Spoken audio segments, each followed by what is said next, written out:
ሰላም ጤና ይስጥልን ተመልካቾቻችን የአፍሪካ ሬኔሳንስ ቴሌቪዥን ዜናዎች ከዚህ በማስከተል ይቀርባሉ። በቅድሚያም አርዕስተ ዜናዎቹን እንሆ። የኢትዮጵያ ሰንደቅ ዓላማ አርጅቶና ተቀዳዶ በስፋት ሲውለበለብ መታየቱ አሳሳቢ ሆኗል ተባለ። ኢትዮጵያውያን የባህር በርን በማስመለስ የዘመናችንን አድዋ እንድገም ሲሉ ከንቲባ አዳነች አቤቤ ጥሪ ያቀረቡ። በአርሲ ዞን እየተፈጸመ ያለውን ተደጋጋሚ ጥቃት ተከትሎ የኢትዮጵያ ኦርቶዶክስ ተዋሕዶ ቤተክርስቲያን ቋሚ ሲኖዶስ የፌዴራልና የክልሉ መንግስት አፋጣኝ መፍትሄ እንዲሰጡ በጥብቅ አሳሰበ።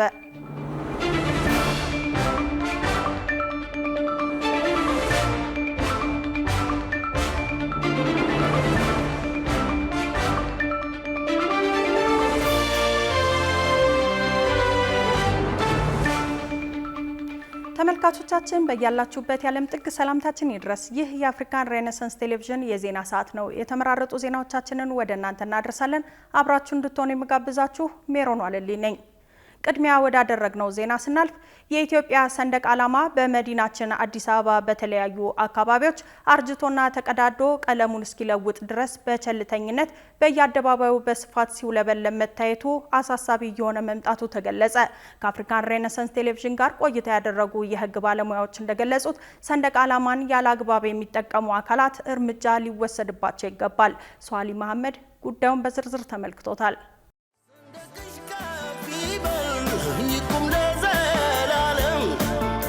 ሰንደቅ ዓላማ ለአንዳንዶች ተራ የቀለም ቅንብር፣ ለብዙዎች ግን የሺህ ዓመታት ታሪክ የታመቀበት የማይናወጥ የኩራት መገለጫ ነው። በጦር ሜዳ የድል አርማ፣ በዲፕሎማሲው መድረክ የሉዓላዊነት አዋጅ፣ በኦሎምፒክ መድረኮች ደግሞ የድል አብሳሪ ነው። እንደ ባለሙያዎች ገለጻ ሰንደቅ ዓላማ ከቀለማት በላይ የህዝብ ልብ ትርታ፣ የነጻነት ምስክርና የትውልድ ሁሉ የጋራ ቤት ነው።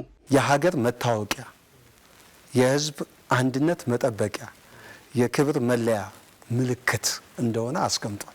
ስለዚህ ሰንደቅ ዓላማ ሲባል ተራ ነገር አይደለም፣ የሀገር ምልክት ነው። የአንድነታችን፣ የሉዓላዊነታችን፣ የነጻነታችን፣ የክብራችን መገለጫ፣ የአገር መለያ ነው ባንዲራ። የአገር መስታወት ነው ባንዲራ። የአገር ፊት ነው ባንዲራ። እንዴት አድርጌ ልግለጽ? አሁን እያንዳንዳችን በየቀኑ ፊታችን ሳንታጠብ ከቤት አንወጣም አይደለም? ባንዲራ እንደዚህ ነው። የአንድ አገር፣ የአንድ አህጉር፣ የአንድ ተቋም ድርጅት መስታወት ነው። ነገር ግን ይህ በሚሊዮኖች መስዋዕትነት የቆመ ታላቅ ምልክት ዛሬ አያያዙና ክብሩ ጥያቄ ውስጥ እየወደቀ መጥቷል። የታሪክ መዛግብት እንደሚነግሩን በንጉሳዊ ዘመን ሰንደቅ ዓላማ ልዩ ክብር የሚሰጠው ውድ ንብረት ነበር። በትምህርት ቤቶችና በመንግስት ተቋማት ሲሰቀልና ሲወርድ መንገደኛው ቆሞ አሽከርካሪው ከመኪናው ወርዶ ክብር መግለጽ ግዴታ ብቻ ሳይሆን የሞራል ልክ ነበር።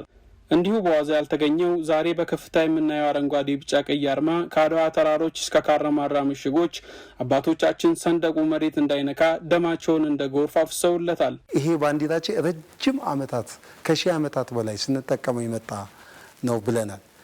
በዚህ ሁሉ ዓመታት ውስጥ የኢትዮጵያን ነጻነት፣ ሉዓላዊነት ተከብሮ ይኖራል። ስለዚች ባንዲራ ያልሞተ ዜጋ የለም። አጥንት ተከስክሶበታል፣ ደም ፈሶበታል፣ ህይወት ተገብሮበታል። ይህ አረንጓዴ፣ ቢጫ፣ ቀይ በአድዋ ላይ ተውለብልቧል። የአድዋ ጀግኖች የኢትዮጵያን አረንጓዴ፣ ቢጫ፣ ቀይ ባንዲራ ለብሶ ተዋድቋል። ከግብጽ ጋር በጉንደን ከዛ በፊትም በቴዎድሮስም በዮሐንስም በየአካባቢው ይህ ባንዲራ ገናና ነው። ይሁን እንጂ ይህ በደም ተገዝቶ የተረከብነው አደራ ዛሬ በመዲናችን አዲስ አበባ አሳሳቢ ገጽታ እየታየበት ነው። ተመልከት ሰንደቅህን፣ ተከተል አለቃህን እየተባለ የተዘመረለት ብሔራዊ ምልክታችን አርጅቶ ተቀዳዶና ቀለሙ እስኪለወጥ ድረስ በችለተኝነት በየአደባባዩ ሲውለበለብ እንደሚስተዋል የህግ ባለሙያዎች ይገልጻሉ። ዜጋውም መጠየቅ፣ ለፖሊስ ማመልከት አለበት። ይሄ ፐብሊክ ኢሹ ነው ወይም የመንግስትና የህዝብ ኢንተረስት ያለበት ጉዳይ ነው። በተለይ ህግ የሚያስከብሩ አካላት እንደዚህ አይነት ሁኔታዎችን ሲያዩ እርምጃ መውሰድ አለባቸው። ምክንያቱም በአዋጁ ላይ በግልጽ ከጠዋቱ 12 ሰዓት እስከ ማታ 12 ሰዓት ብሏል። በእርግጥ እሱ ብቻ አይደለም። ብዙ የመንግስት ተቋማት እኔ ጦር ኃይሎች አካባቢ አንድ ፖሊስ ጣቢያ ላይ በጣም የነተበና ያረጀ ባንዲራም ተሰቅሎ በዛ ጋር አሁን ያንሱት አላውቅም። ኮልፌ አካባቢ ፖሊስ ጣቢያዎች ይመስለኛል። ወደ ጦር ኃይሎች አካባቢ ብዙ ጊዜ እንትን ብያለሁ፣ ተመልክቻለሁ። አሁን ያንሱት በቃ እዛው ተሰቅሎ አይደለም እንትን ለአመታት ለወራት ነትቦ በፀሐይ በምን እንትን እስኪል እንደዚህ አይነት ማውለብለብ ራሱ በህጉ ክልክል ነው። አዲስ አበባ ከገባው ትልልቅ መስሪያ ቤቶች ከአየር መንገዳችን በቀር አዲስ ባንዲራ አታዩ። ንግድ ባንክን የመሳሰሉ ባንኮች፣ ትልልቅ ባንኮች እየቆሸሹ የተቀዳደዱ እውነትም ባንዲራ ነው የምታው። እዚህ ኦሮሚያ ክልሎችም በየክልሉ ስታይ ድሬዳዋ ሄጄ ነበር፣ ቅርብ ጊዜ ሐረርም ሄጄ ነበር፣ አሶሳ ሄዳለሁ።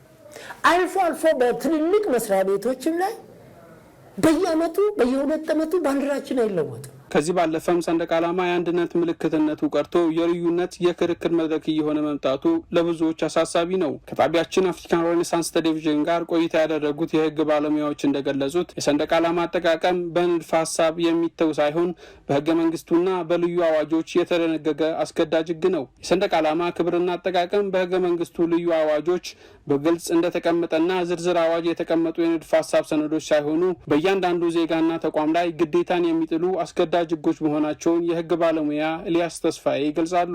ህጉን የሚያስፈጽም ህጉን የሚተገብር አካል ያስፈልጋል። ሌሎች እንግዲህ የተከለከሉ ተግባራቶች ብዙ ናቸው። አዋጁ ላይ የተቀመጡ በአንቀጽ 23 ነው የተቀመጡት። ሰንደቅ ዓላማ ላይ ቃላቶች መጻፍ፣ ሌሎች ምልክቶች ወይ አርማዎች ወይም ስዕሎችን መሳል አይቻልም። ከተቀመጠው አርማ የፌዴራል መንግስቱ የሪፐብሊኩ አርማ ተብሎ ከተቀመጠው ሰማያዊ ክብ ከኮከቧ ውጪ ሌላ ጽሁፍ፣ ምልክት ምናምን በሰንደቅ ዓላማ አድርጎ መጠቀም አይቻልም። አንድ ሁለተኛ፣ አረንጓዴ ቢጫው አርማው የሌለበትን መያዝ መጠቀም አይቻልም። በዚህ አዋጅ መሰረት ያስቀጣል። ሌላው የቀለማቱ ሳይዝ ዝም ብሎ በዘፈቀደ አረንጓዴ፣ ቢጫ፣ ቀይ ሆኖ ዝም ብሎ ሰማያዊ የሆነ አርማው በዛ በዘፈቀደ አይደለም። ሳይዞቹ የሚዘጋጁበት ወይም የሚታተምበት ሳይዞቹን ራሱ ህጉ በግልጽ አስቀምጧል። የህግ ባለሙያው ኤልያስ ተስፋዬ ይህንን ክብር የሚጥሱ አካላት ተመጣጣኝ የህግ ቅጣት እንደሚጠብቃቸው ያስረዳሉ። ከነኛ ሳይዝ ውጪ የሆነ አይቻልም። ሰንደቅ ዓላማን ለህንፃ መሸፈኛ፣ በስብሰባ ላይ ለጠረጴዛ መሸፈኛ፣ ለተለያየ ነገር የተቀደደ ያረጀ ምናምን መያዝ አይቻልም። እነኝ ማድረግ ተቋምም ይሁን ግለሰብ ያስቀጣል። እስከ ስንት ያስቀጣል? እስከ 3000 ብር ወይም እስከ 1 ዓመት እስራት። ተቋም ሲሆን ደግሞ እስከ 3000 ብር ወይም እስከ 1 ዓመት ከ6 ወር ሊያስቀጣ የሚችልበት ሁኔታ እንዳለ በአዋጁ አንቀጽ 24 ላይ በግልጽ ተደንግጓል። ሰንደቅ ዓላማ የሀገር ህልውና ማህተም ነው። ክብሩን መጠበቅ ከስሜታዊነት ባለፈ የዜግነት ግዴታ ነው። ዛሬ በችለተኝነት ክብሩ እንዲቀንስ መፍቀድ የታሪክም የህግም ተጠያቂነትን ያስከትላል። እያንዳንዱ ዜጋና ተቋም ይህን የታሪክ አደራ በንቃት ሊጠብቅ ይገባል። ኢትዮጵያውያን የባህር በርን በማስመለስ የዘመናችንን አድዋ እንድገም ሲሉ ከንቲባ አዳነች አቤቤ ጥሪ ያቀረቡ። 130ኛው የአድዋ ክብረ በዓል ሲዘከር ቀጣዩ አድዋ የኢትዮጵያን የባህር በር ማስመለስ ነው የሚሉ ብዙ መልእክቶች ተሰምተዋል። ዝርዝር አለን። 130ኛው የአድዋ ድል ክብረ በዓል ሲዘከር ከኢትዮጵያ ርዕሰ ብሔር ፕሬዝዳንት ታዬ አጽቀሥላሴ እንዲሁም ከጠቅላይ ሚኒስትር አብይ አህመድ አንስቶ በተለያየ የስልጣን እርከኖች ላይ የሚገኙ አመራሮች የትውልዱ ዳግማዊ አድዋ ነው ያሉትን የኢትዮጵያን የባህር በር የማስመለስ መልእክት በተደጋጋሚ ሲያስተላልፉ ተደምጠዋል። ፕሬዝዳንት ታዬ አጽቀሥላሴ በአድዋ ድል ማግስት የዲፕሎማሲ ትግል አንዱ ማጠንጠኛ የነበረው ኢትዮጵያ ከዓለም የምትገናኝበትን የባህር በር ባለቤትነት የማረጋገጥ ጉዳይ እንደነበር በመናገር ኢትዮጵያ ዘላቂና አስተማማኝ የባህር በር ማግኘት የአድዋ ሰማዕታት ካወረሱን የታሪክና የሉዓላዊነት አደራ የማይነጠል ነው ሲሉ ተደምጠዋል። አድዋ ድል ማግስት የዲፕሎማሲው ትግል አንዱ ማጠንጠኛ የነበረው ኢትዮጵያ ከዓለም የምትገናኝበትን የባህር በር እና ወደብ ባለቤትነትን የማረጋገጥ ጉዳይ ነበር።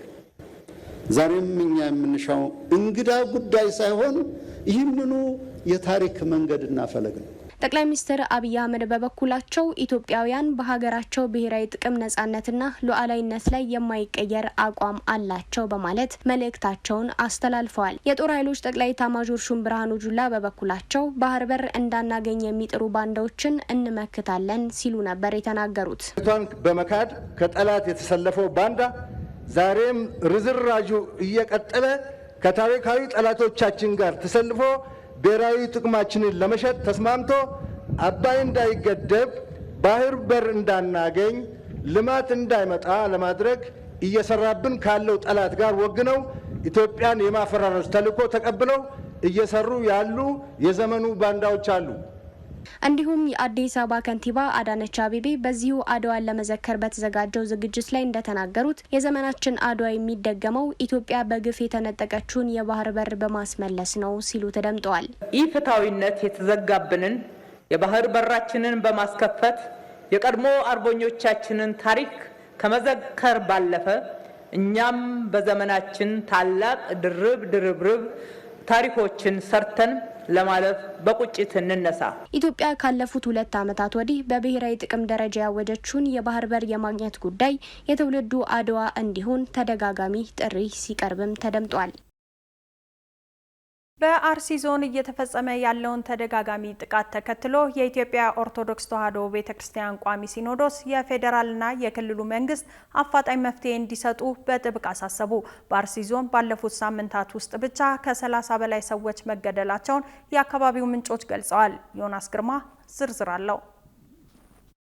በኢትዮጵያ ውስጥ ለዘመናት የቆየውን የሃይማኖቶች መቻቻል ብሎ መከባበር ባህል ጥያቄ ውስጥ የሚከቱ ሃይማኖትን መሰረት ያደረጉ ጥቃቶችን በአንዳንድ አካባቢዎች መስማት እየተለመደ መጥቷል። ለአብነትም በኦሮሚያ ክልል አርሲ ዞን በተለያዩ ወረዳዎች ውስጥ ከሃይማኖት ጋር ተያያዥነት ያላቸው ተደጋጋሚ ጥቃቶች እንደሚፈጸሙ መስማት ከተጀመረ ጥቂት ዓመታትም ተቆጥረዋል። ይህ ጥቃት በተደጋጋሚ ከሚፈጽምባቸው ስፍራዎች ውስጥ በሆኑት ሸርካና መርቲ ወረዳዎች ውስጥ ባሳለፍናቸው ሳምንታት ውስጥ ብቻ ከ30 በላይ የኦርቶዶክስ ተዋሕዶ እምነት ተከታዮች መገደላቸውን የአካባቢው ነዋሪዎችና የቤተ ክርስቲያን ኃላፊዎችን ዋቢ አድርጎ ቢቢሲ ዘግበዋል። ዘገባው እንዳስነበበው የአካባቢው ነዋሪዎችና የቤተ ክርስቲያን ኃላፊዎች ጥቃቱ በአርሲ ዞን ውስጥ በሚገኙ ሸርካና መርቲ ወረዳዎች ውስጥ መፈጸሙንና በተለይም ጥቃቱ የኦርቶዶክስ አማኞች ላይ ማነጻጸሩን አንስተዋል። ጥቃቱን ተከትሎ መግለጫ ያወጣው የኢትዮጵያ ኦርቶዶክስ ተዋሕዶ ቤተ ክርስቲያን ቅዱስ ሲኖዶስ ሰሞንኛውን ጥቃት በማውገዝ ከዚህ በፊት በአርሲ ሀገረ ስብከት በተለያዩ ወረዳዎች የበርካታ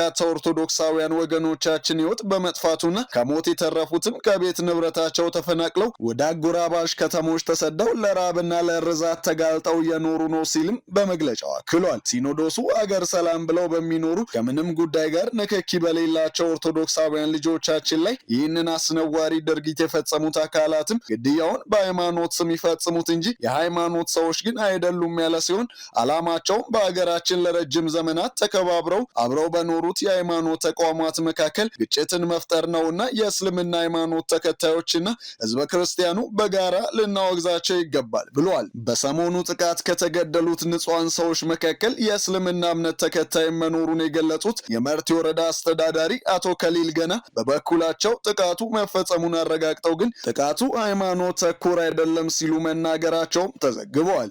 በያዝነው ዓመት የመጀመሪያው ወራት ላይ በተመሳሳይ የተፈጸመውን ጥቃት ለመመርመር ወደ አካባቢው ተሰማርቶ የነበረው የኢትዮጵያ ሃይማኖት ተቋማት ጉባኤ ጥቃቱ ሃይማኖት ተኮር እንዳልነበርና ገዳዮቹ ማንነታቸው ያልታወቀ ታጣቂዎች እንደሆኑ የሚያሳይ ሪፖርት አቅርቦ እንደነበርም የሚታወስ ነው። በተደጋጋሚ በአገሪቱ ውስጥ ሃይማኖትን ሽፋን በማድረግ በየአካባቢው የሚፈጸሙ ጥቃቶች ክቡር የሆነውን የሰው ልጅ ሕይወት እየቀጠፉና በሰላም ወጥቶ መግባትን ፈታኝ እያደረጉ በመቀጠላቸው የሚመለከታቸው አካላት ተገቢውን የህግ ማስከበር ኃላፊነት እንዲወጡ ተደጋጋሚ ጥሪ እየቀረበ ይገኛል። የመካከለኛው ምስራቅ ግጭት የአፍሪካን ኢኮኖሚ በቀጥታ ሊጎዳ እንደሚችል የዘርፉ ባለሙያ ተናገሩ። በተለይ በነዳጅ ዋጋ ላይ አሳሳቢ ጭማሪ ሊኖር እንደሚችል የኢኮኖሚ ባለሙያው አቶ ክቡር ገና ገልጸዋል። ብዙነህ እንዳለ ዝርዝር አለው። ዩናይትድ ስቴትስ እና እስራኤል በኢራን የከፈቱትን ጥቃትና ኢራንም በበኩሏ እየወሰደች ያለችውን የአጸፋ ጥቃት ተከትለው የቀጠለው ግጭት የአፍሪካን ኢኮኖሚ በእጅጉ ሊጎዳ እንደሚችል አንጋፋው የዘርፉ ባለሙያ ተናግረዋል። ኢኒሼቲቭ አፍሪካ የተባለው መንግስታዊ ያልሆነ ተቋም ዋና ዳይሬክተር የሆኑት የኢኮኖሚ ባለሙያ አቶ ክቡር ገና እንደተናገሩት በዚህ ጦርነት ምክንያት ብዙ የንግድ መስመሮች ይቃወሳሉ። አፍሪካ በመካከለኛው ምስራቅ የቀጠለው ጦርነት ተሳታፊ ባትሆንም የገፈቱ ቀማሽ መሆኗ ግን አልቀረም። ቅዳሜ የካቲት 21 ቀን 2018 ዓ.ም ዩናይትድ ስቴትስና እስራኤል በኢራን ላይ የከፈቱትን ጥቃትና ኢራንን በበኩል ላይ እየወሰደች ያለችውን የአጸፋ ጥቃት ተከትሎ አፍሪካ ቀጥተኛ ያልሆነ ተጽዕኖ እንዳያጋጥማት ተሰግቷል። የኢኮኖሚ ባለሙያው አቶ ክቡር ገና እንደገለጹት በተለይም የአህጉሪቱ ኢኮኖሚ ከተጽዕኖ እንደማያመልጥ አንስተው ጦርነቱ እስከ መቼ ድረስ ይቀጥላል የሚለው ባይታወቅም በነዳጅ ዋጋ ላይ ግን ከፍተኛ ጭማሪ እንደሚኖር ገልጸዋል። ይህ ጦርነት እስከ መቼ ድረስ ይቀጥላል የሚለው ባይታወቅም ከነዳጅ ዋጋ ጋር የተያያዘ ከፍተኛ ችግር ያመጣል የሚል ግምት አለ። በእርግጥ አንዳንድ የነዳጅ አውጪ ሀገራት የሚጠቀሙ ቢሆኑ በአብዛኛው ደግሞ ነዳጅ አምራች ባለመሆናቸው በዛ በኩል ኢኮኖሚያቸው ሊጎዳ ይችላል። የዩናይትድ ስቴትስና የእስራኤል ጥቃትም ሆነ ኢራን በባህረ ሰላጤው ሀገራት ውስጥ በሚገኙ የዋሽንግተን ወታደራዊ ይዞታዎችና ሌሎችም ኢላማዎች ላይ እየወሰደች ያለችው የአጸፋ ጥቃት በአህጉሪቱ የሚገኙ አፍሪካውያንን ዜጎች ደህንነት አሳሳቢ አድርጎታል። ከዚህ ጦርነት ጋር የተያያዘ ጥቃት ያረፈበት ኢላማ ግን እስካሁን በአፍሪካ ውስጥ አልታየም። በአፍሪካ ትልቁ የዩናይትድ ስቴትስ የጦር ሰፈር ለሞኔ በሚገኝባት ጅቡቲ ያለው የሀገሪቱ ኤምባሲ ባወጣው ማሳሰቢያ ግን በዚያ የሚገኙ ዜጎች የበለጠ ጥንቃቄ እንዲያደርጉ መክሯል። ወደ ዩናይትድ ስቴትስ የጦር ሰፈር የሚደረጉ ጉዞዎች ላይ በጊዜያዊነትም ገደብ መጣሉ ተጠቁሟል። አቶ ክቡር እንደሚሉት አፍሪካ በተፋላሚዎች ወገኖች የሚሰነዘረው ጥቃት ኢላማ ባትሆንም ከዓለም የንግድ ስርዓት ጋር የተሳሰረው ኢኮኖሚዋ ግን መጎዳቱ አይቀርም። በዚህ ጦርነት ምክንያት ብዙ የንግድ መስመሮች ይቃወሳሉ። እንደ ኢትዮጵያ አይነት ሀገርና ሌሎችም የአፍሪካ ሀገራት ምርታቸውን ወደ ውጭ የሚልኩት ወይም ደግሞ ወደ ሀገር ውስጥ የሚያስገቡት በዋጋም ሆነ በተለያየ ሁኔታ መጎዳታቸው አይቀርም በማለት አብራርተዋል። በዚህ በጦርነት ምክንያት ብዙ የንግድ መስመሮች ሁሉ ይቃወሳሉ። ያም ቢሆን እንደ ኢትዮጵያ አይነት ሀገር እና ሌሎቹም የአፍሪካ ሀገራት ምርታቸውን ከውጭ ወደ ውጭ የሚልኩ ወይም ደግሞ ከውጭም ወደ ሀገር ውስጥ የሚያስገቡ በዋጋም ሆነ በተለያየ ሁኔታ መጎዳታቸው አይቀርም። የአፍሪካ ህብረት ኮሚሽን ሊቀመንበር መሐሙድ አሊ የሱፍ ባወጡት መግለጫ ግጭቱ እየተባባሰ የሚሄድ ከሆነ በአፍሪካ ኢኮኖሚ ላይ ከባድ ጉዳት ሊያስከትል እንደሚችል አመልክተዋል። የግጭቱ መባባስ በነዳጅ ገበያ፣ በምግብ ዋስትናና በኢኮኖሚ የመቋቋም አቅም ላይ ከፍተኛ ተጽዕኖ የሚያሳድር የተባባሰ ዓለም አቀፍ አለመረጋጋትንም ሊያስከትል እንደሚችል ሊቀመንበሩ አሳስበዋል። አፍሪካ በመግለጫና በሌሎች መንገዶች የምታንጸባርቀው አቋም በበቂ ሁኔታ ይሰማል የሚል እምነት እንደሌላቸውም አቶ ክቡር ገና አመልክተዋል። በመሰረቱ አፍሪካ በጂኦፖለቲካም በኢኮኖሚም በውትድርናም ከሌሎች ዓለማት እያነሰ ወይም የደከመ ቦታ ላይ ስላለች ይህንን ሁኔታ በድምፅ ወይም በጽሁፍ ከበቃውም ውጪ ሌላ ለማድረግ የምትችለውና የምታስበውም ነገር ያለ አይመስለኝም ብለዋል። ለአፍሪካ ሀገራት የሚበጀው የበለጠ በኢኮኖሚ መተሳሰር እንደሆነም የኢኮኖሚ ባለሙያው ተናግረዋል። ይህንኑ የመካከለኛ ምስራቅ ጦርነት ተከትሎ በአፍሪካ ትልቁ የሆነው የኢትዮጵያ አየር መንገድን ጨምሮ በአህጉሪቱ የሚገኙ የተለያዩ አየር መንገዶች በረራዎች ተስተጓጉሏል። የኢትዮጵያ አየር መንገድ የካቲት 23 ቀን 2018 ዓ.ም ባወጣው መግለጫ ይህንኑ አብራርቷል። በመካከለኛው ምስራቅ የሚገኙ በርካታ ሀገራት የአየር ክልል መዘጋቱን ተከትሎ የኢትዮጵያ አየር መንገድ ወደ አማን፣ ቤይሩት፣ ባህሬን፣ ቴልአቪቭ፣ ዶሃ፣ ኩዌት፣ ዱባይ፣ ሻርጃ፣ አቡዳቢና ዳማም የሚያደርጋቸውን የደርሶ መልስ በረራዎች ሌላ መግለጫ እስኪሰጥ ድረስ ሰርዟልም ብሏል። ኢራን ከአሜሪካና እስራኤል ጋር በምታደርገው ጦርነት የሆርሙዝ ሰርጥ ከኒውክሌር ቦምብ ያልተናነሰ አቅም እንደሚቸራት ተነገረ። በሌላ ዜና በደቡብ ሱዳን ታጣቂዎች በፈጸሙት ድንገተኛ ጥቃት የመንግስት ባለስልጣናትን ጨምሮ ቢያንስ 169 ሰዎች መገደላቸው ተዘግቧል። የውጭ ትንታኔና ዓለም አቀፍ ጉዳዮች ዘጋቢያችን ቃል ኪዳን ይጥና ጉዳዮቹን በዝርዝር ተመልክቷቸዋል። Its geography is already a weapon. If the Strait of Hormuz is shut down and pressure hits Bab el-Mandeb, the global economy feels it instantly. ሰው በባህር ላይ መቅዘፍ ከጀመረበት ጊዜ ጀምሮ አሳ ያሰግር የዋኝባት፣ ሸቀጥ ይጭን፣ ባሪያ ያግዘባት፣ ሃይማኖት ሰባኪ ያሳፍር፣ ነዳጅ ያመላልስባት፣ ሰላይ ይልክ ጦር ያሰፍርባት፣ በየዘመኑ እንደተዋጋ፣ እንደተጋጨ፣ እንደተወዛገበባት፣ እየከበረ እንደከሰረባት ነው የሆርሙዝ ሰርጥ። ጠባብ ናት። ከ55 እስከ 95 ኪሎ ሜትር ትሰፋለች። ቀጭኑና ረጅም ናት። 167 ኪሎ ሜትር ትረዝማለች። ግን ዓለም ከሚያነደው ነዳጅ ዘይት 20 በመቶ ከፈሳሽ ጋዙ 1/3 ይንቆረቆርባታል።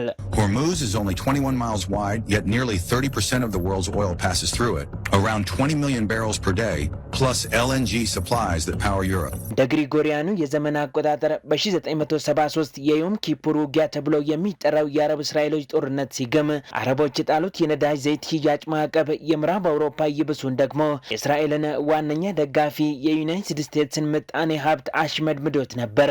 የያኔው የዩናይትድ ስቴትስ ፕሬዝዳንት ሪቻርድ ኒክሰን የሆርሙዝ ሰርጥን የነፃው ዓለም የምጣኔ ሀብት ህልቀት የሚል ብሂላቸው ገኖ የተሰማውም ያኔ ነበር። ኒክሰን ቃላቸውን ገቢር ለማድረግ ለእስራኤል ዙሪያ መለስ ድጋፍ ከመስጠት በተጨማሪ የአረቦችን የነዳጅ ጉድጓዶች የሚቆጣጠር ጦር ለማዝመት አቅደውም ነበር። ይሁንና አሜሪካኖች ቬትናም ላይ የገጠማቸው ሽንፈት፣ የወተርጌቱ ቅሌት፣ የሶቪየት ህብረት አጸፋ ያሳደረባቸው ስጋት፣ የኢራን ልገሳ ሰበብ ምክንያት ሆኖ እቅዱ በእቅድ ቀረ። ከኒክሰን እስከ ትራምፕ የተፈራረቁት የአሜሪካ መሪዎች ያን የውጊያ ውዝግብ፣ የጥፋት እልቂት ደግሞ በተቃራኒው የነዳጅ የጋዝ የወርቅ ስጋጃ ጎተራን ለመቆጣጠር በቀጥታም በተዘዋዋሪም ተዋግተው አዋግተው ሚሊዮኖችን ያጫረሱ ሲሆን አሁን ጠቅላይ መሪዋን ጨምሮ በርካታ ባለስልጣናቶቿ የተገደሉባት ኢራን ጠላት በምትላቸው ሀገራት ላይ ባላት አቅም የሚሳኤልና የድሮን ጥቃት ከመፈጸም ባለፈ ተጽዕኖዋን ለማስፋት በመላው ዓለም የሚያስከትለው ምስቅልቅል ከኒኩለር ቦምብ አይተናነስም እየተባለ የሚገኝለትን ወሳኙን የነዳጅ መተላለፊያ የባህረ ሰላጤውን እስትንፋስ የሆርሙዝ የባህር ሰርጥን መዝጋቷ ተነግሯል። የሺአ እስልምና ርዕሰ ርዑሳን የኢራን እስላማዊ አብዮት እውቅ ፖለቲከኛ አያቶላ አሊ ሁሴን ሀሚኒ መገደልን ተከትሎ የሆርሙዝ ሰርጥ የሜዲትራኒያን ባህርና ቀይ ባህር ባንዴ ከመርከብ መተላለፊያነት ወደ ቦምብ ሚሳኤል እቶን ማብረጃነት ተለውጠው የነዳጅ ዘይት ዋጋ ያሻቅብም ይዟል። ተንታኞች እንደሚሉት ለኢራን የሆርሙዝ ባህር ሰርጥን መዝጋት እንደ መከላከያ ኃይል በመጠቀም ልክ የኒኩለር ጦር መሳሪያ ከመያዝ ጋር ተመሳሳይነት ያለው ሲሆን በየቀኑ ከ100 በላይ ግዙፍ መርከቦች በሚመላለሱበት ቁልፍ መተላለፊያ የሚደረገውን እንቅስቃሴ በማስቆም ኢራን የወሰደችው እርምጃ ከባድ ጉዳትን ሊያስከትል የሚችል ነው። At the White House, to a welcome of trombones and horns, the US president was trumpeting የሆነው ሆኖ ዓላማና ግባቸው የኢራንን የኒኩለር ጦር መሳሪያ መማረክ፣ ለኢራን ህዝብ በትራምፕ ቋንቋ ሀገሩን ማስረከብ ብለው ባወጁት ጦርነት ኢራን፣ ባህሬን፣ የተባበሩት አረብ ኤሚሬቶች፣ ኳታር፣ ኩዌት፣ ከፊል ሳውዲ አረቢያ፣ ሊባኖስ እና ዮርዳኖስ እየነደዱ ቴል አቪቭ፣ ኢየሩሳሌም፣ ሃይፋ፣ ቤት ሼማሽ በየነዋሪዎቻቸው ደም እየተለወሱ የየአገራቱ መሪዎች ግን ከሰላም ይልቅ ለተጨማሪ እልቂትና ጥፋት ወዲያ እየተራወጡ ነው። Breaking overnight, officials say at least 169 people were killed after insurgents raided a village in South Sudan. The attack comes as the African country teeters on the verge of full-blown civil war. በሌላ ዜና በደቡብ ሱዳን ታጣቂዎች በፈጸሙት ድንገተኛ ጥቃት የመንግስት ባለስልጣናትን ጨምሮ ቢያንስ 169 ሰዎች መገደላቸው ተዘግቧል። በውልደቷ ማግስት በርስ በርስ ጦርነት በተጠመዱት ተፋላሚዎቿ ጦስ እንደ ዘበት ግማሽ ሚሊዮን ግድም ነዋሪዎቿን ለማጣት የተገደደችው ደቡብ ሱዳን ዛሬም ተመልሳ ወደዚያው አዙሪት እየተንደረደረች ይመስላል። በደቡብ ሱዳን ሰሜናዊ ክፍል ማንነታቸው ያልታወቁ ታጣቂዎች በፈጸሙት ድንገተኛ ጥቃት የመንግስት ባለስልጣናትን ጨምሮ 169 ሰዎች መገደላቸው የተሰማ ሲሆን ከሟቾቹ መካከል 79 የመንግስት ታጣቂዎች፣ ቀሪ 90ዎቹ ደግሞ የአካባቢው ነዋሪ የሆኑ ህጻናት፣ አዛውንቶችና ሴቶች ናቸው ተብሏል። ሮዌንግ በተባለ ግዛት እንደተፈጸመ በተገለጸው ጥቃት ተሳታፊዎቹ ወጣት መሆናቸውን የገለጹት የሀገሪቱ መንግስት ቃል አቀባይ ወጣቶቹ ከሱዳን ተቃዋሚ የነጻነት ጦር ጋር ግንኙነት ሳይኖራቸው አይቀርም ብለዋል። የነጻነት ጦሩ በበኩሉ የቀረበበትን ውንጀላ ወዲያው አጣጥሎ የተለያዩ ግዛቶች ግጭቶችን ለፖለቲካዊ ፍጆታ እያዋሉ ነው ሲል ኮንኗል። በደቡብ ሱዳኑ ፕሬዝዳንት ሳልቫኪር ማያርዲትና በተቀናቃኛቸው ሪያክ ማቻር መካከል ለረጅም ጊዜ ከዘለቀው ጦርነት በኋላ በማገገም ላይ ባለችው ደቡብ ሱዳን ዳግም የጦርነት ደመና እያስገመገመ መሆኑን ተከትሎ አገሪቱ ወደ እርስ በርስ ጦርነት ልትመለስ ትችላለች በሚል የተባበሩት መንግስታት ድርጅት በተደጋጋሚ ማስጠንቀቁ የሚታወስ ሲሆን የታጣቂዎች ጥቃት መባባሱን የተመለከቱ በርካታ የፖለቲካ ምሁራንም ምናልባትም በደቡብ ሱዳን ዳግም የእርስ በርስ ጦርነት ሳይቀሰቀስ እንደማይቀር ስጋታቸውን እየገለጹ ነው። ክቡራትና ክቡራን ተመልካቾቻችን አሁንም የአፍሪካን ሬኔሳንስ ቴሌቪዥን ዜናዎች እንደቀጠሉ ናቸው። ወደ ቀጣዮቹ ጉዳዮቻችን ከመሻገራችን በፊት ይፋዊ የማህበራዊ ገጾቻችንን ልናስታውሳችሁ ወደድን። በቴሌቪዥን ስርጭት ያለፏችሁን ፕሮግራሞቻችንን ከ1.8 ሚሊዮን በላይ ሰብስክራይበሮች ባሉት አርቲስት ቲቪ ወርልድ የዩቲዩብ ገጻችን በኩል ልትከታተሉ ትችላላችሁ። በተጨማሪም በርካታ ተከታዮችን ባፈራንባቸው በፌስቡክ፣ በቀድሞ ትዊተርና በአሁኑ ኤክስ እንዲሁም በቲክቶክና ኢንስታግራም ገጾቻችን በኩል ቤተሰብ መሆን ትችላላችሁ። ከቆይታ በኋላ የ29ኛ ሳምንት የእንግሊዝ ፕሪሚየር ሊግ ዛሬ በሚደረጉ 4 ጨዋታዎች ሲጀምር ሊቨርፑል ከወልቭስ የሚያደርጉትን ተጠባቂ ጨዋታ ጨምሮ የተመራረጡ ስፖርታዊ መረጃዎችን ወደ እናንተ እናደርሳለን። ይጠብቁን። ነዋይ ቻሌንጅ አካዳሚ ለኢትዮጵያ የልብ ህሙማን ህጻናት መርጃ ማዕከል የ1 ሚሊዮን ብር ድጋፍ አደረገ። አሁን ላይ በማዕከሉ ከ8000 በላይ ህጻናት ወረፋ በመጠበቅ ላይ እንደሚገኙም ተገልጿል። ሮሃ ግርማ ተጨማሪ አላት። ነዋይ ቻሌንጅ አካዳሚ ከ2012 ዓ.ም ጀምሮ ለኢትዮጵያ የልብ ህሙማን ህጻናት መርጃ ማዕከል በየዓመቱ ለልብ ከልብ በሚል መሪ ቃል ከተማሪዎችና ከትምህርት ቤቱ ህብረተሰብ በተለያዩ መርሃ ግብሮች የሚሰበሰብ የገንዘብ ድጋፍ እያደረገ የሚገኝ ትምህርት ቤት ነው። በዚህም ነዋይ ቻሌንጅ አካዳሚ ለኢትዮጵያ የልብ ህሙማን ህጻናት መርጃ ማዕከል የ1 ሚሊዮን ብር የገንዘብ ድጋፍ አድርጓል። በኢትዮጵያ የልብ ህሙማን ህጻናት መርጃ ማዕከል የህዝብ ግንኙነት ኃላፊ የሆኑት ዶክተር ዳዊት ሸቱ ማዕከሉ ካለፉት 37 ዓመታት ጀምሮ አገልግሎት እየሰጠ እንደሚገኝ ገልጸው በዚህም እስካሁን ከ9000 በላይ የሚሆኑ ህጻናት አገልግሎት እንዳገኙና ነገር ግን አሁን ላይ ከ8000 በላይ ህጻናት ወረፋ በመጠበቅ ላይ እንደሚገኙ ገልጸዋል። ላለፉት 37 ዓመታት እያገለገልን ነው የምንገኘው። በዛ 37 ዓመት ውስጥ ወደ ከ9000 የሚበልጡ ህጻናት ተረድተዋል። በዚህ አገልግሎት 37 ዓመት 9000 ትንሽ ሊመስል ይችላል፣ ግን ያ ማለት ወደ 70 ሚሊዮን ዶላር ወርዝ የሚያደርግ ሰርቪስ ነው የተሰጠው። ግን እንደ ሁኔታው ሆኖ ካለው ጫና ብዛት የወረፋ የሚጠብቀው ወደ 8000 ህጻን ወረፋ ይጠብቃል አሁን ላይ።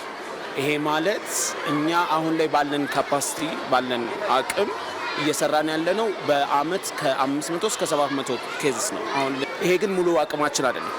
ማዕከሉ በሙሉ አቅም ሊሰራ 1500 ታካሚዎችን በአመት ማስተናገድ ይችላል፣ መስራት ይችላል። የነዋይ ቻሌንጅ አካዳሚ ዋና ስራ አስኪያጅ የሆኑት አቶ ሳሙኤል መንገሻ በበኩላቸው ትምህርት ቤቱ ተማሪዎች ከቀለም ትምህርት በተጨማሪ መልካም ስነ ምግባርን እንዲማሩ እየሰራ ይገኛል ብለዋል።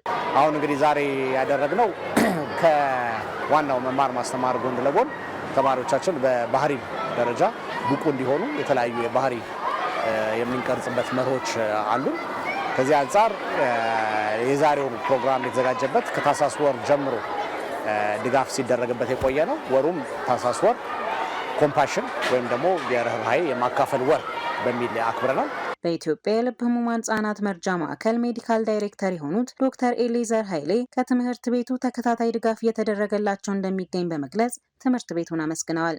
ለተከታታይ ዓመታት ድጋፍ እየተደረገለት ያለ ሲሆን ከዚህ ትምህርት ቤት ከነዋይ ቻሌንጅ ትምህርት ቤት እንዲሁም የአዲስ አበባ የትምህርት ተቋም ድጋፍ እንዲያገኝ ትብብር እያደረጉልን ነው። ነዋይ ቻሌንጅ ቀደምት በመሆን ይህንን ድጋፍ እየመራ ይገኛል።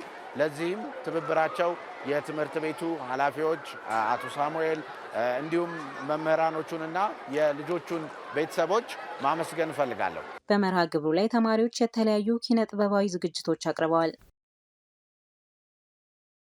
ተመልካቾቻችን አንድ የጥቆማ መልእክት ተከታትለን እንመለስ።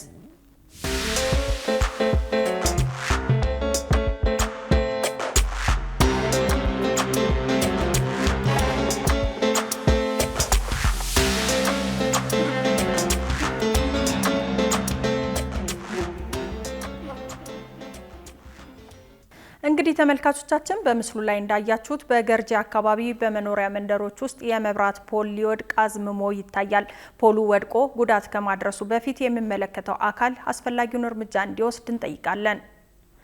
ክቡራን ተመልካቾቻችን አሁን የተመራረጡ ስፖርታዊ መረጃዎችን ወደ እናንተ የምናደርስበት ሰዓት ላይ ደርሰናል። ስፖርታዊ መረጃዎቹ በባልደረባችን ጌታውን አበበ ወደ እናንተ ይደርሳሉ። ከመረጃዎቹ ጋር መልካም ቆይታ። ከአፍሪካ ሬኔሳንስ ቴሌቪዥን ሰዓቱን ስፖርታዊ መረጃዎች ይዘን መጥተናል። መረጃዎቻችንን ከሀገር ውስጥ እንጀምራለን። የኢትዮጵያ ፕሪሚየር ሊግ ጨዋታዎች ሲደረጉ በነገው ዕለት ሲዳማ ቡና ከፋሲል ከነማ የሚያደርጉት ጨዋታ ይጠበቃል። 22ኛ ሳምንቱ ላይ የደረሰው የሲቢኢ የኢትዮጵያ ፕሪሚየር ሊግ ጨዋታ በዛሬው ዕለት በተከናወኑ መርሃ ግብሮች ጅማሬውን ያደረገ ሲሆን በነገው ዕለትም ወሳኝ የሊጉ መርሃ ግብሮች ይከናወናሉ። ሊጉ በሐዋሳ ዩኒቨርሲቲ ስታዲየም ቀን 9 ሰዓት ላይ ኢትዮጵያ ቡና ባህር ዳር ከተማን በሚገጥምበት ጨዋታ ሲጀመር በዛው ሜዳ ምሽት 12 ሰዓት ላይ አሰልጣኝ አዲስ የካሳን ከሾሙ በኋላ ሽንፈት ያልቀመሱት አርባ ምንጭ ከተማዎች ኢትዮ ኤሌክትሪክን ይገጥማሉ። በተለይ የሊጉ ግርጌ ላይ የተቀመጡት አዞዎቹ ከሚገኙበት ወራጅ ቀጠና ለመውጣት ብርቱ ትግል እንደሚያደርጉ ይጠበቃል። በተመሳሳይ በአዳማ ሳይንስና ቴክኖሎጂ ስታዲየምም የሊጉ ጨዋታዎች ሲቀጥሉ ቀን 9 ሰዓት ላይ የሊጉ መሪ ሲዳማ ቡና ከቀድሞ አሰልጣኙ ዮሐንስ ሳሌ ጋር ከተለያየ በኋላ በሊጉ ሽንፈት እያስተናገደ የሚገኘውን ፋሲል ከነማን ያስተናግዳል። አጼዎቹ ከቀድሞ ባለውለታ አሰልጣኛቸው ዘማሪያም ወልደ ጊዮርጊስና ከቀድሞ የክለቡ ኮከብ ተጫዋች ሱራፌል ዳኛቸው ጋር ዳግም ለመስራት እየተደራደሩ እንደሚገኙ ለክለቡ ቅርበት ያላቸው ምንጮች የገለጹ ሲሆን የነገውንም ጨዋታ ማሸነፍ ከመሪዎቹ ጋር ያላቸውን የነጥብ ልዩነት ለማጥበብ ወሳኝነት አለው። በሲዳማ ቡና በኩል ባለፈው ሳምንት የከተማ ተቀናቃኙን ሐዋሳ ከተማን በሮድዋ ደርቢ በማሸነፍ የሊጉን መሪነት ያጠናከረ ሲሆን መሪነቱን አስጠብቆ ለመቀጠል የነገው ጨዋታ ወሳኝ ሲሆን ከአጼዎቹ ከባድ ፈተና ይጠብቃቸዋል ተብሏል። ነገ በሚደረግ የዕለቱ የመጨረሻ ጨዋታ በሊጉ ሁለተኛ ዙር ጨዋታ ሁለቱንም ግጥሚያዎች በማሸነፍ ጥሩ ጊዜ እያሳለፉ የሚገኙት የጦና ንቦቹ ሐዋሳ ከተማን የሚገጥሙ ይሆናል። በ39 ነጥቦች ሲዳማ ቡና ሊጉን ሲመራው ሐዋሳ ከተማና ነገሌ አርሲ በ36 ነጥቦች እየተከተሉ ይገኛሉ። የኢራን ብሔራዊ ቡድን አምበል የሀገሩን ጦር ሊቀላቀል መሆኑ ተገለጸ። የኢራን ብሔራዊ ቡድን አምበል መህዲ ታሪሚ ከአሜሪካና እስራኤል ጋር በጦርነት ላይ የሚገኘውን የሀገሩን ጦር ለመቀላቀል እንደሚፈልግ አሳውቋል። ለግሪኩ ክለብ ኦሎምፒያኮስ የሚጫወተው መህዲ ታሪሚ ወደ ሀገሩ መመለስ እንደሚፈልግ ለክለቡ ኃላፊዎች ማሳወቁ ተዘግቧል። የኢራን እግር ኳስ ፌዴሬሽን ኃላፊዎች ተጫዋቹ ወደ ሀገሩ እንዳይመለስና ግሪክ እንዲቆይ ለማሳመን መሞከራቸው ቢገለጽም የቀድሞው የኢንተር ሚላንና ፖርቶ ተጫዋች መህዲ ታሪሚ በበኩሉ ወቅቱ ለሀገሬ ይበልጥ የማስፈልግበት ነው የሚል አቋም መያዙ ተገልጿል። የኢራን ብሔራዊ ቡድን አምበል መህዲ ታሪሚ በሀገሪቱ ወታደራዊ ክንፍ በሆነው አብዮታዊ ጥበቃ የተቋቋመ ክለብ ውስጥ ተጫውቶ ያሳለፈ ሲሆን ተጫዋቹ ከዚህ በፊትም ወታደራዊ ግዴታ ሰጥቶ ማሳለፉ ተገልጿል። በመካከለኛው ምስራቅ አካባቢ ያለው ወቅታዊ ሁኔታ ከፖለቲካውና ኢኮኖሚያዊ ጫናው ባሻገር በእግር ኳሱ ላይም ተጽዕኖ እያሳደረ ሲሆን ከ3 ወራት ያነሰ ጊዜ የሚቀረው ዓለም ዋንጫም አሜሪካ በጣምራ የምታዘጋጀው በመሆኑ የዚህ ግጭት ጠባሳ ይኖርበታል ተብሎ ይጠበቃል። የ29ኛ ሳምንት የእንግሊዝ ፕሪሚየር ሊግ ዛሬ በሚደረጉ 4 ጨዋታዎች ሲጀመር ሊቨርፑል ከወልቭስ የሚያደርጉ ጨዋታ ይጠበቃል። የአውሮፓ ሻምፒዮንስ ሊግ ተሳትፎን ለማረጋገጥ እየታገለ የሚገኘው ሊቨርፑል ምሽት 5 ሰዓት ከ15 ላይ ከሜዳ ውጭ በማቅናት 20ኛ ደረጃ ላይ ከተቀመጠው ወልቭስ ይጫወታል። በወራጅ ቀጠና ውስጥ የሚገኘው ወልቭስ በውድድር ዓመቱ ሁለተኛ የፕሪሚየር ሊግ ጨዋታውን ባሳለፍነው ሳምንት የኡናይ ኤምሪውን አስቶን ቪላ በሜዳው አስተናግዶ 2-0 ማሸነፉ ይታወሳል። በምሽቱ ጨዋታ ወልቭስ በሊጉ ለመቆየት ሊቨርፑል በበኩሉ በሊጉ አሁን የያዘውን ደረጃ ለማሻሻል ብሎም የአውሮፓ መድረክ ተሳትፎን ለማረጋገጥ ብርቱ ፍክክር እንደሚያደርግ ይጠበቃል። ሊቨርፑል በሳምንቱ መጨረሻ ቀናት ዌስትሃም ዩናይትድን አስተናግዶ 5-2 ማሸነፉ የሚታወስ ሲሆን በአሁኑ ሰዓት በ48 ነጥብ 5ኛ ደረጃ ላይ ቢቀመጥም ዛሬ ካሸነፈ ወደ 4ኛ ደረጃ የመመለስ እድል አለው። ወልቭስ በአንጻሩ በ13 ነጥብ በሊጉ መጨረሻ 20ኛ ደረጃ ላይ ይገኛሉ። ሆኖም ባለፈው ሳምንት አስቶን ቪላን በማሸነፋቸው ትልቅ መነሳሳት ውስጥ የሚገኙ ሲሆን በምሽቱ ጨዋታ ለቀኞቹ ፈተና እንደሚሆንባቸው ይጠበቃል። በርንማውዝ ከብሬንትፎርድ፣ ኤቨርተን ከበርንሌ እና ሊድስ ዩናይትድ ከሰንደርላንድ በተመሳሳይ ምሽት 4 ሰዓት ከ30 ላይ የሚደረጉ ሌሎች ጨዋታዎች ናቸው። ባርሴሎና የ4-0 ሽንፈቱን ለመቀልበስ ከአትሌቲኮ ማድሪድ ጋር ዛሬ ምሽት ይፋለማል። የስፔን ኮፓ ዴል ሬይ የግማሽ ፍጻሜ የመልስ ጨዋታ ባርሴሎና በሜዳው ካምፕ ኑ ስታዲየም ምሽት 5 ሰዓት ላይ አትሌቲኮ ማድሪድን ያስተናግዳል። በመጀመሪያው ጨዋታ በዋንዳ ሜትሮፖሊታኖ ስታዲየም 4-0 ያሸነፈው የዋና ከተማዋ ተወካይ አትሌቲኮ ማድሪድ ውጤቱን ለማስጠበቅና ወደ ፍጻሜው ለማለፍ የተመቻቸ መንገድ ላይ ይገኛል። የካታላኑ ክለብ ባርሴሎና በበኩሉ የ4-0 ሽንፈቱን ቀልብሶ ለፍጻሜ ለመድረስ 5 እና ከዚያ በላይ ግቦችን አስቆጥሮ ማሸነፍ ይጠበቅበታል። የባርሴሎናው አሰልጣኝ ሃንሲ ፍሊክ እና ተጫዋቾቻቸው ውጤቱን ለመቀልበስ በካምፕኑ የተለየ ድጋፍ ብቻ እንደሚፈልጉ ተናግረዋል። በካምፕኑ ውጤት በመቀልበስ አዲስ ያልሆነው ባርሴሎና በአውሮፓ ሻምፒዮንስ ሊግ በአሰልጣኝ ሉዊስ ኢንሪኬ መሪነት በፓርክ ዴ ፕሪንስ በፒኤስጂ የደረሰበትን የ4-0 ሽንፈት በካምፕኑ 6-1 በማሸነፍ ታሪክ መስራቱ የሚታወስ ነው። በመጀመሪያው ጨዋታ ያልነበሩት ማርከስ ራሽፎርድ፣ ራፊኒያ እና ፔድሪ የመሳሰሉ ተጫዋቾች ለምሽቱ ጨዋታ የሚደርሱ ሲሆን ኤሪክ ጋርሺያ በቅጣት የማይሰለፍ ይሆናል። ውድ ተመልካቾቻችን የአፍሪካን ሬኔሳንስ ቴሌቪዥን የሰዓቱ ዜናዎች የተከታተላችሁትን ይመስሉ ነበር። ስለሰጣችሁን ጊዜ ከልብ እያመሰገንን ከዜናዎቹ ጋር ሜሮን ዋለልኝ ቆይታ አድርጌያለሁ። ከቀሪ የጣቢያችን ዝግጅቶች ጋር መልካም ጊዜን ተመኘው።